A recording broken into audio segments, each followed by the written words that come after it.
Wasalamu alaikum.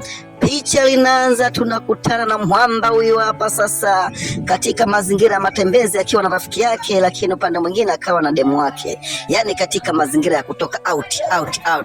Mara ghafla kwa mbeleni tunakutana na miguu ya mtu, lakini kwa pembeni kuna gongo, yani mkononi kashika bonge la gongo. Je, ni nani huyu mtu alokatiza mbele yao? Mara ghafla kuna ukubwa akaanza kusanuka. Jinsi ndio mbele yangu kumwangalia vizuri, bwana hii mbona kisha kwa kizaza sasa hiki kwa mke wake.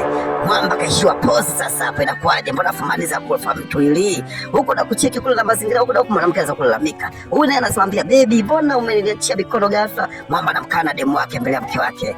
Wewe unajua mimi huko tena mke wake anamwangalia. Unajishaua mazingira haraka. Jamaa anashangaa, huyu vipi tena huyu? Kumbe Mwamba kaanza kulamona mke wake. Hivi mwanaume, nikupe kitu gani lakini unielewe? Nikufanyie kitu gani kila kitu nakufanyia wewe? Hapana mke wangu, hapana mke wangu, hapana mke wangu. Huyu demu wake huyu hapa, huyu hapa. Wewe nani demu wake? Wewe ndio demu wako. Demu wangu pumbuzi mkubwa wewe, usichokeshe mbele mke wangu. Nakwambia hivi, wewe ni malaya, mwanaume ni malaya, ni malaya na kujua vizuri. Hapana mke wangu, hapana mke wangu. Nakwambia hivi, wewe ni malaya. Huyu nani? Huyu nani? Hapana mke wangu, hapana mke wangu, naomba unisamehe tafadhali. Yale yote yanazungumzika mke wangu. Yanazungumzika vipi? Yanazungumzika kwa sababu pumbavu wako nilikusamehe. Unafanya pumbavu wako nilikusamehe. Sasa sikiliza, angalia kitu kinachoendelea hapo. Vuka mstari. Vukeni mstari kama kweli wewe na demu wako hapa ni viumbe mlivyotakatifuka na Mwenyezi Mungu. Vukeni mstari, mfanyie kitu kibaya hapa. Wapuuzi wakubwa nyinyi. Umalaya tu. Hapana mke wangu, hapana mke wangu, usifanye hivyo mke wangu. Yote yanazungumzika haya mke wangu. Mke wangu, usinisogelee na wagongo mke wangu, usinisogelee. Na nyinyi wawili tokeni. Tokeni ndio mume wangu. Tokeni wapuuzi wakubwa nyinyi.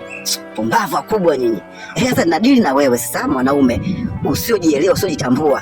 Pumbavu, njoo mke wangu niache. Mke wangu kimbia. Mke wangu niache wewe. Mke wangu niache. Mke wangu utaliwa, mke wangu utaliwa. Jamani nakuthamini. Mke wangu wewe. Mke wangu niache. Mke wangu niache. Utaliwa mke wangu na magongo hayo, utaliwa na magongo hayo. Dosalale. Mara picha limeisha kwa stereo.